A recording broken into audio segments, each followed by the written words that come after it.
talked about how we have cells and that being part of a living thing requires us to reproduce, right? We talked about 2 ways that organisms reproduce. Can you tell me those 2 ways that things reproduce? In chat around Mike. What are 2 ways that living things reproduce? There is asexual reproduction and sexual reproduction. Asexual means you just have one person. You don't need a male and a female.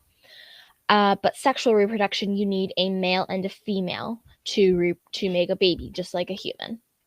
Yes, thank you. Lizzie, that was so good. Thanks for getting on mic and doing that, because I love hearing you explain it. It's a way of reviewing, but also hearing it in someone else's words. So we accomplished 2 things right there. And I love that. She was 100% correct. Everything she said, that we have the gendered and the non-gendered ways of reproducing, right? Those that require 2 genders to make a gender, right? And then we have those asexual forms. What can you tell me about those asexual non-gendered forms of reproduction? What is different about that, other than it only takes one? A lot of plants. Yeah, you're right. They create clones, so they're genetically the same. Good. And so what has to be said about those is that a lot of times, what is their mobility or their ability to move look like?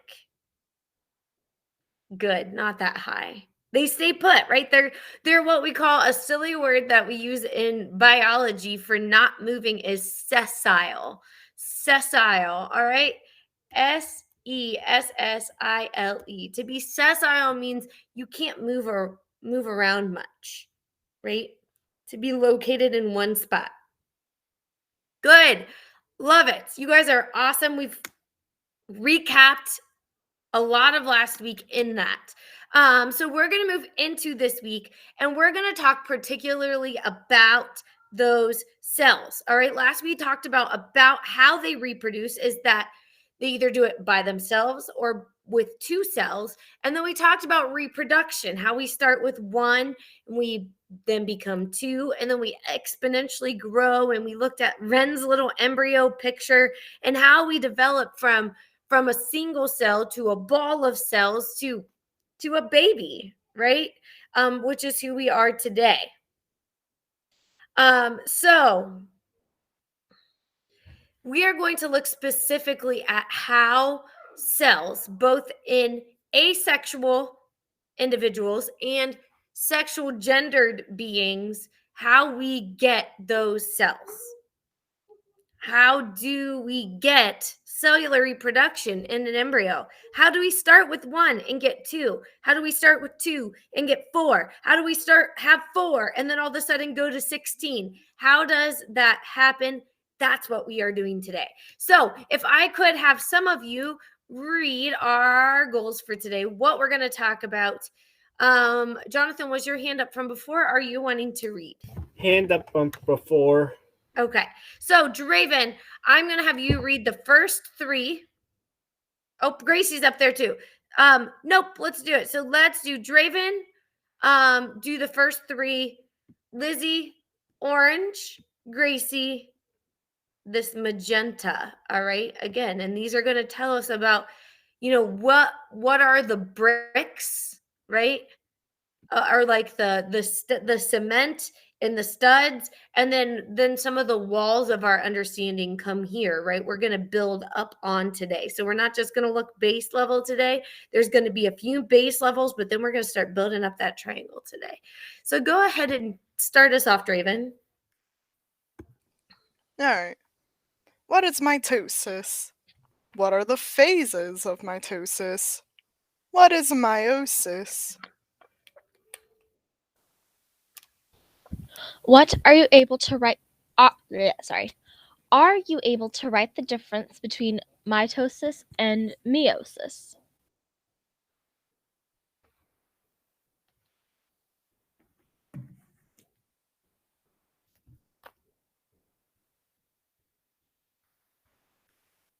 Little green light. Okay, we're good. Why is meiosis important to? Good. Awesome. Gracie, I see something sparkling behind you. Is it your Christmas tree? Or some garland or something? Yes! We decked our halls too this weekend. We are ready for Christmas at our house. I couldn't help myself. We are going to be gone next weekend. So I was like, you know what? We're going for it. You get to go get a live tree on your birthday. That's so fun.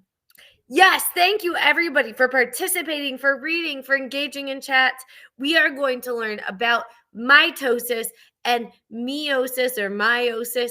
I'm going to teach you to say it differently today, not because one is wrong or right, because that's not true. I'm going to help you to learn how to say them differently because I want you to put them in your brain as two different things. Everyone say mitosis. Whether it's out loud, at home, without your mic, or with your mic. Everybody on three. 1, 2, 3. Mitosis. Good. And now I want everyone to say this other word down here. All right. I want you to say meiosis. Meiosis. Ready? 3, 2, 1.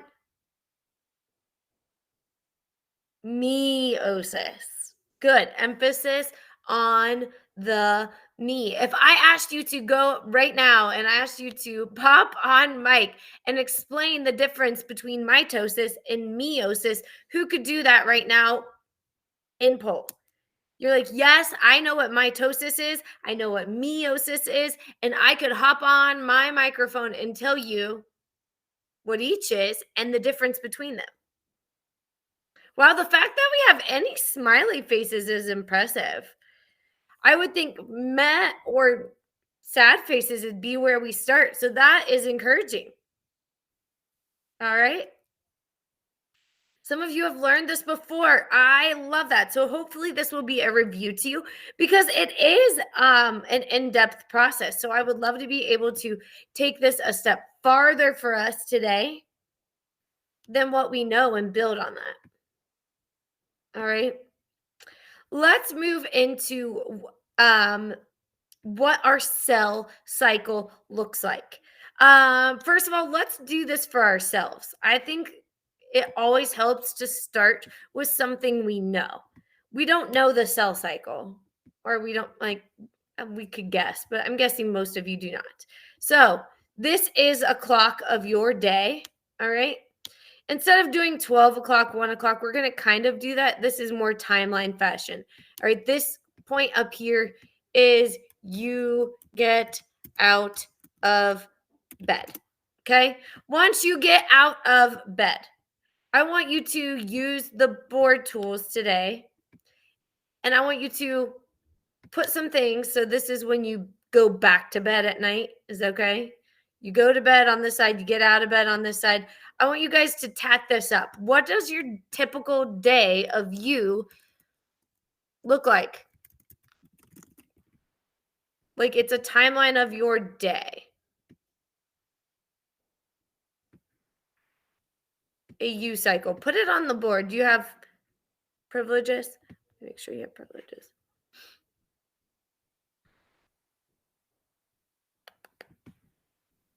Yes, you should. Put it up here. Brush your teeth. Good. Make your bed. Put all these things on the board. Feed the cat.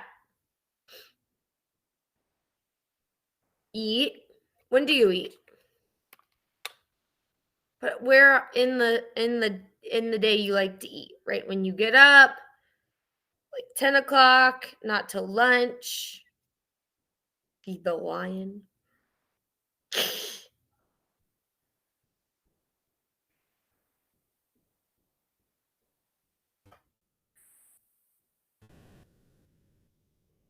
Feed the chicks, feed the cats, sleep. I don't have a pet lion. Oh, you don't? Okay. Phew. Was starting to worry about you, Jonathan. Yes, if I have a pet lion, I'll probably need to have the ability to talk to animals in order for it to mind control it in order for it to calm down. You're silly. Well, I meant feed the lion as feeding your stomach. Oh, feed your stomach. Your stomach is the lion. I've never heard it put that way. Yeah. Sometimes I personally come up with silly things. That is silly. Good. So you can see that, like, and we could all do this for ourselves. That from the time we wake up, maybe we feed our pets, feed our chores, feed ourselves, go to class, right? We have class in the morning. So you could literally put science, English. Where do you guys go after English class?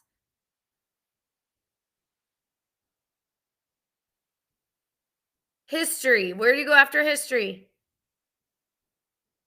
Math. Where do you go after math?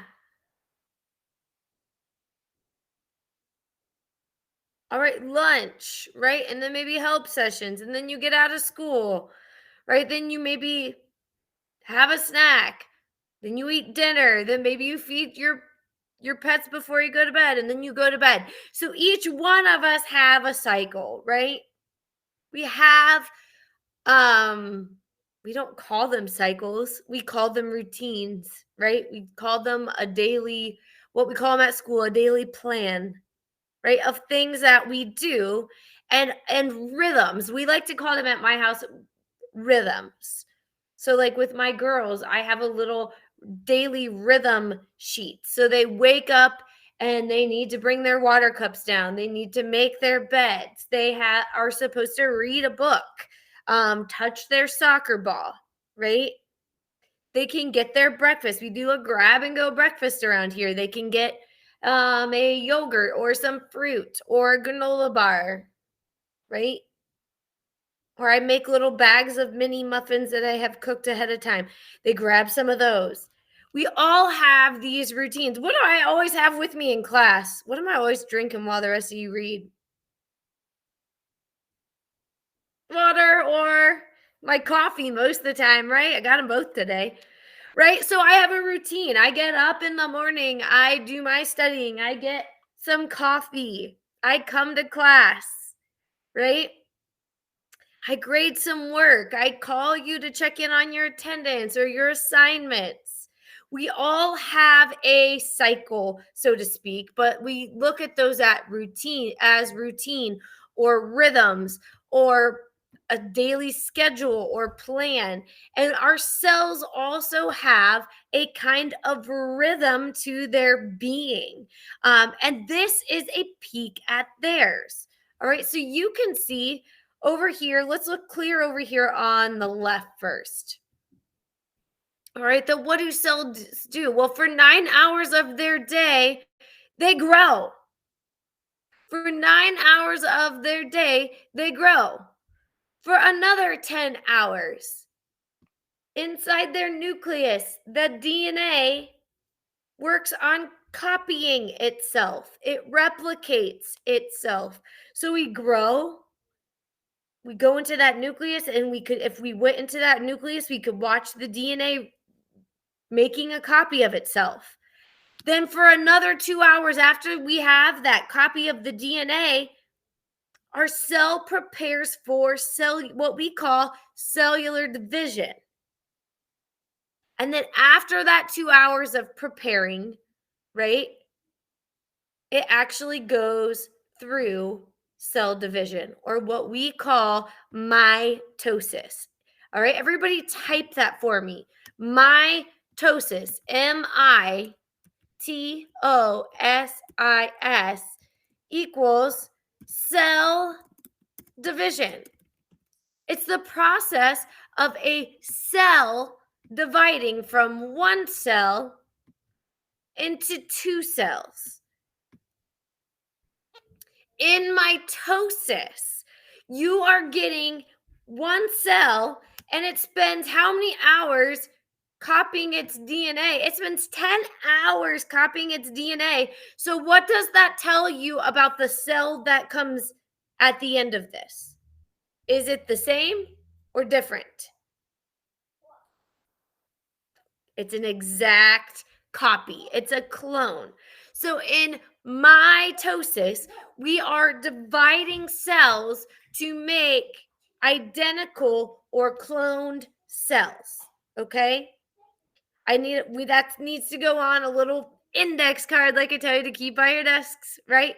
Mitosis, flip it over. Cell division makes clones. Okay? Mitosis is a way that our cells divide and make an exact copy of themselves. So when we are little embryos, all right, and we are 1 or 2 cells big, our embryos are going through mitosis. It's one Mrs. Rittenhouse cell making 2 Mrs. Rittenhouse cells. Now these 2 Mrs. Rittenhouse cells copy themselves, and all of a sudden I've got 4. All right. And then each of these 4 little Mrs. Rittenhouse cells, they each divide.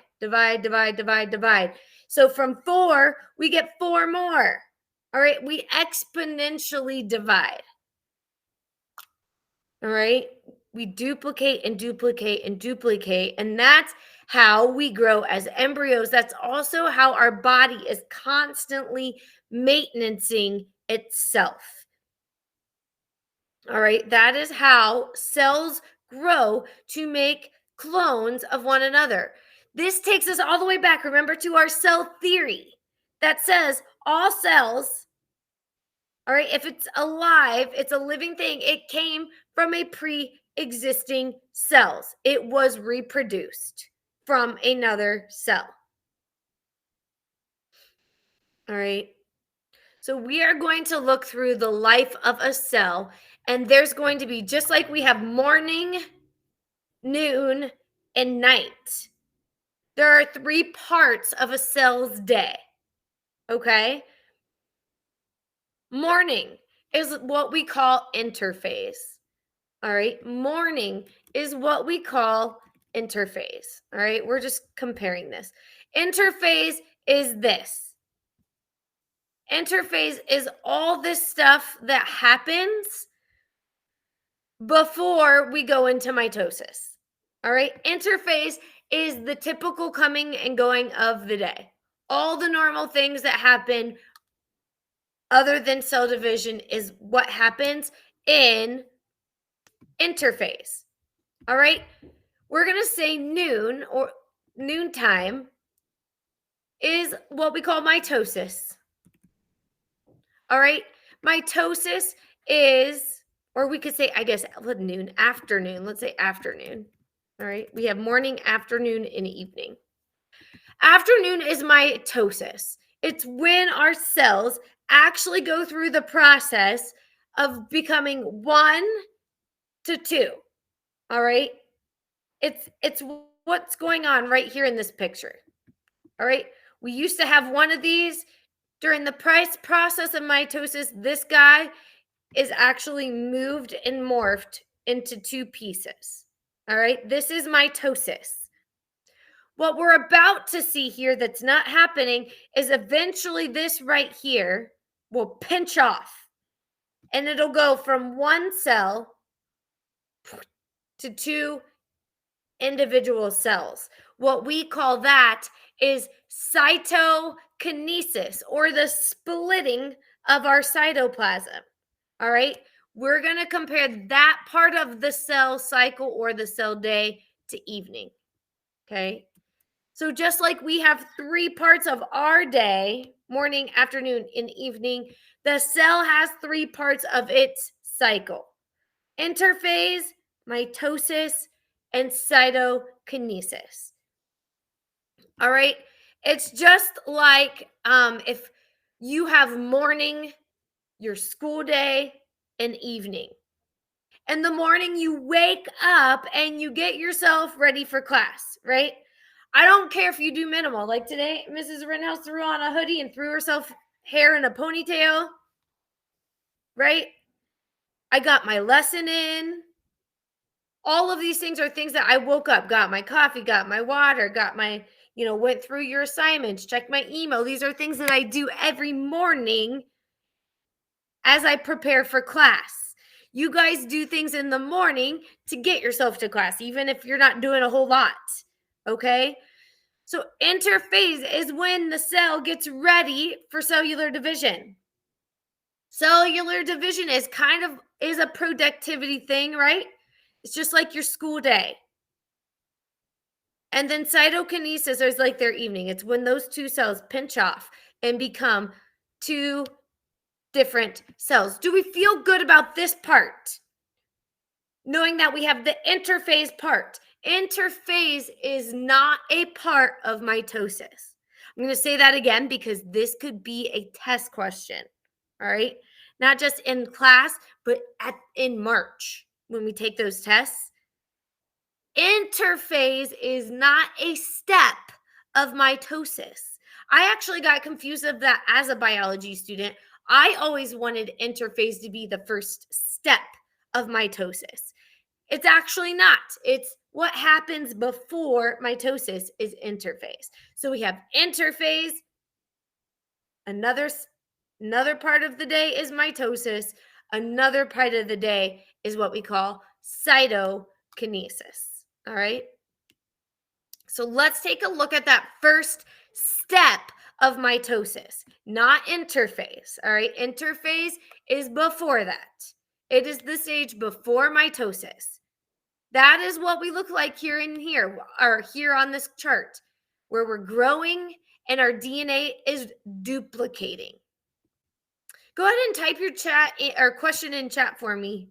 All right, Jonathan, so we can keep moving and go through this. So, are we going to learn these words a few more times during this school year? Yep, we're gonna keep reviewing them. We're learning them now, but we're gonna we'll review them and hit home. But right now is the time that we really want to put these in our brain. And that's why I really emphasize the note cards. That's why I really emphasize taking a next step when you leave class. Because just coming to class and hearing it from me one time in 40 minutes isn't going to put it in your forever memory for Mark. know. I don't do flashcards. I don't do any flashcards anymore. Okay, well, hey, I suggest you do them. That's why I'm telling you to do them, because you won't want to forget these, and you will forget them if you don't take a next step. Well, all right, so Jonathan, if you have any more, not because I'm trying to cut you off, so I'm really not trying to sound rude, but if you could put your questions in chat for me, Miss Schaefer and I can help you so that we can keep getting through this. All right, everybody in chat, type PMAT. PMAT. P-M-A-T. PMAT. This is an acronym that you can use to help you remember, Jonathan, the steps of mitosis, because you were just worried about, oh no, how am I going to remember these like really weird words, right? I mean, whoever says this? We do, and these are going to be good ways to help jog your memory. So if you're sitting in the car going somewhere and you're using your time wisely and you're like, what was that about mitosis today? I'm trying to remember that. It was PMAT, and you're trying to recall the steps. You'll be able to use those letters as at least a first brain jogger to help you remember the steps. So we're going to go through each of those steps of mitosis today. All right. This is how a cell divides from one cell to two cells. Okay. PMAT. Everybody say these words with me. Prophase. Metaphase. Anaphase. Telophase. And then what happens after telophase as a separate step is cytokinesis. Cytoplasm, right? And kinesis is going to be the process in which it splits, okay? Cytokinesis. This is how we go through the process of mitosis, or reproducing one cell to another identically. All right, we look the same. That first step is what we call prophase. Prophase. All right. I would love for you to draw pictures of these right now. Or, so this could be an index card, right? On the front, it says prophase. Flip it over. On the back, you are drawing a cell with French fries in it. All right, see these in the middle? These are condensed pieces of DNA. In prophase, the nucleus, all right, so this whole rectangular piece is our plant cell. In the middle of our plant cell is the nucleus. We see that circular nucleus, and inside of it, we see those big thread-like structures. Those are telling us that the DNA is all wound up, all right? I want you to think about a spool of yarn, all right? A thing of yarn. I want you, in a normal cell, it doesn't look like what is it called? A ball of yarn. It doesn't look like that. It is completely unthread. So if you took a thing of yarn and unthreaded it, and it just was like all over, right? That's what our DNA looks like inside our nucleus normally, right? Because things are coming to our nucleus, knocking on the door and saying, hey, can I have the recipe for this? And they go in and they go to the spot on the strand and they look at it and they take a copy and they go. When our cell is getting ready to divide, it repackages, it spools up that yarn, all right, into what we call chromosomes. Chromosomes. Chromosomes, I want you to think about our DNA, pieces of DNA that are wound up like yarn, all right? Yarn. It's our DNA that is organized and packaged in bundles in our cell, and it's saying, I am ready for reproduction, right? It has to get organized. What if you tried to literally split a cell with that whole unwinding a ball of yarn stresses me out just to think about it, right? I would much rather have that ball of yarn, right? It is ready. Once all of those chromosomes are in a cell and they look like this, it's like they give that. Have you ever rode on a theme park ride, like at Kings Island or Cedar Point or something? And like once everybody is in their seat and they've checked everybody's lap bars or security things, they're like all clear and they like give the thumbs up. Yeah, that's what's happening. When all of the DNA is wound up and in their chromosome, it looks like this. This is what we call prophase. And it's given the all clear for the next step of mitosis to occur.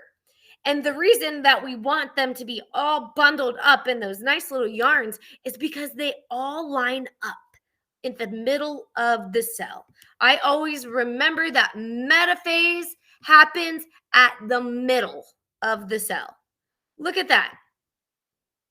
Metaphase happens at the middle. Metaphase happens at the middle. And what these bundles of chromosomes are is it's all of the DNA from mom and dad. All right. So it's like, okay, where's Gracie's, because she's who I'm seeing right now. Where's Gracie's hair color DNA? Okay, here's her gene from mom. Here's her gene from dad. Okay, where is Gracie's eye color? Oh, here's her gene from dad. Here's her gene from mom. So that all of her genes are lined up in chromosome pairs on each side. So we know that when they line up at the middle, they're kind of copied together. Let me see. I wish I had a paper. So if we had that copy, what we're doing is we're taking the matching DNA, right? Because for every trait in our whole body, we get one piece of genetic information from mom and one piece for dad.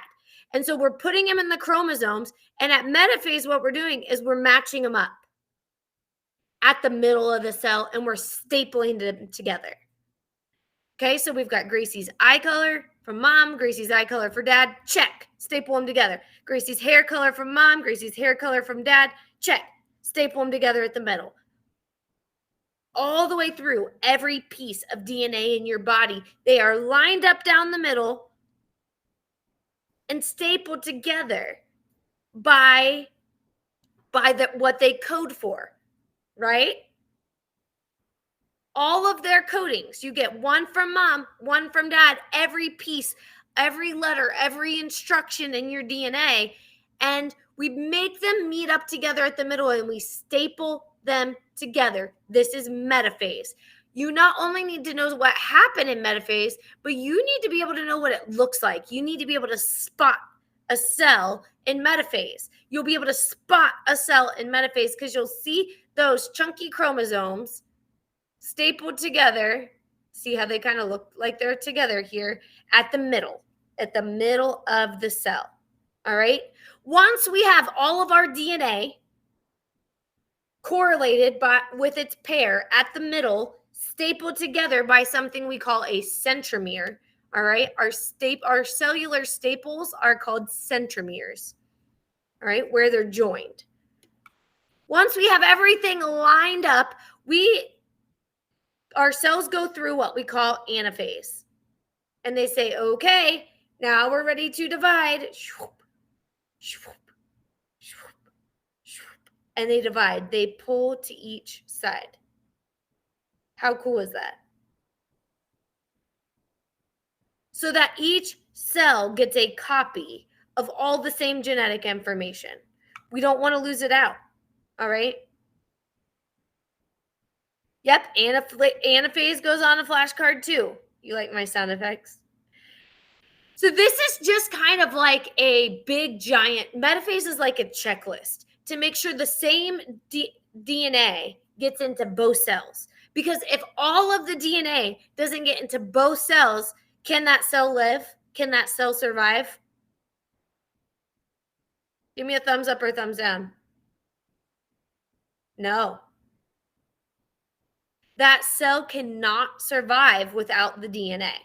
I also like to think about, I don't know why, I just think of Anna as a little girl. All right. And I think of a little girl with little pigtails on both sides of her head, right? So anaphase, I remember both sides of the pigtails on both sides of her head. The chromosomes are going to both sides. You can spot a cell in anaphase because they've got the pigtails, right? Here's the middle of her head. And she's got pigtails. All right. In anaphase, they are being pulled to each side. Metaphase, they met at the middle to do the checklist to make sure all DNA was there and accounted for. And in anaphase, they pull to each side. And they're getting ready to be like, all right, everybody go to their side of the room so that we can go ahead and make this second cell thing happen. And lastly, what happens is telophase, right before cytokinesis, all right? Telophase is when you actually get you can see that wall right there. You can start seeing the cellular membrane of each cell start to form around or even each cell. So there's like a division before the cytoplasm actually pinches off. Cytokinesis is when it actually pinches off. The cytoplasm's that jelly stuff pinches until it is 2 cells. All right. Telophase is the last step of mitosis. All right. And that's when you're going to see that there are 2 daughter cells completely formed. So if I asked you to identify a cell in telekinesis, that wall right there, or the two separate nucleuses are going to be identifiers that, oh, look, the cell DNAs have already organized themselves into 2 pieces. They're ready to be split now. That's telophase. Okay. Awesome. So what we're going to do, because it is 9:10, all right, is we are going to do a search. Okay. I want you to find, let's do 2. Can we do 2? I think we have time to do 2 really quick, right? Okay, I want you to circle in blue. In blue. Before you leave, in blue, I want you to circle a cell in metaphase. Metaphase. All right, I want you to circle a cell in metaphase in blue. And before we wrap up, I would like you to circle a cell in anaphase in green. Circle a cell in anaphase in green.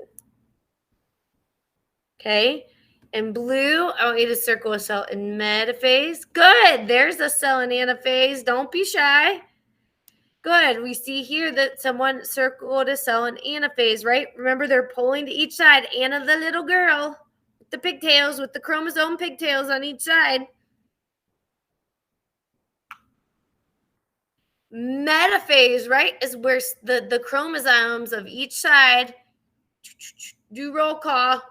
We've got the same genetic side information on both sides.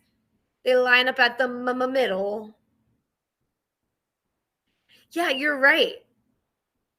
You can't be in the same room. I like that, Jenna. Telephase is like, nope, you can't be in the same room as me. They close off. And so to communicate, what do they need, Jenna, if they're not in the same room? A telephone. Gracie was thinking I was trying to be all scientific, and I'm just being silly. But that can help you remember, right? If they're not going to be in the same cell anymore, if they're going to they need a telephone.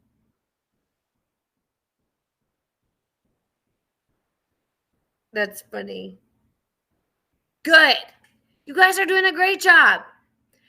So what we need to do is we need to be comfortable finding cells that either look like this diagram or that look like those that are actual microscope diagrams of each. Yep, of each phase, to be able to identify the differences. Does that make sense? So we did it. We covered mitosis today. I don't want to rush it. We're going to spend this week working on mitosis and meiosis. We didn't touch meiosis today. All right. We talked about the name difference, mitosis and meiosis. Mitosis is when we have one cell and we make a duplicate, same copy cell, right? And that happens in us. That happened in our embryos. So what you're going to do next is level up. You have to take it to the next level. You can't hear Mrs. Rittenhouse say, make a flashcard. You got to do it. All right. You can make a review game for yourself, or I gave you a review game for some of our previous stuff. We don't want to forget cellular respiration, how our cells convert sugar into ATP. We don't want to forget about photosynthesis, how our plant cells make sugar from the sun. We don't want to forget those processes. So that's part of this leveling up too, is continually reading, reviewing, refreshing ourselves with our flashcards, making flowcharts or drawings, going back and being like, oh gosh, I don't remember what cellular respiration is. I need to go watch that recording again. All right. That's how we put it from our temporary memory to our long-term storage memory. All right, that you'll still remember in March. All right, look for those overdue notifications. If you haven't done your quizzes, make sure you do those today. Have a great day. Have fun in English, and I'll see you tomorrow morning. Good job, guys. Jonathan, did I answer your questions okay, or do you still have questions?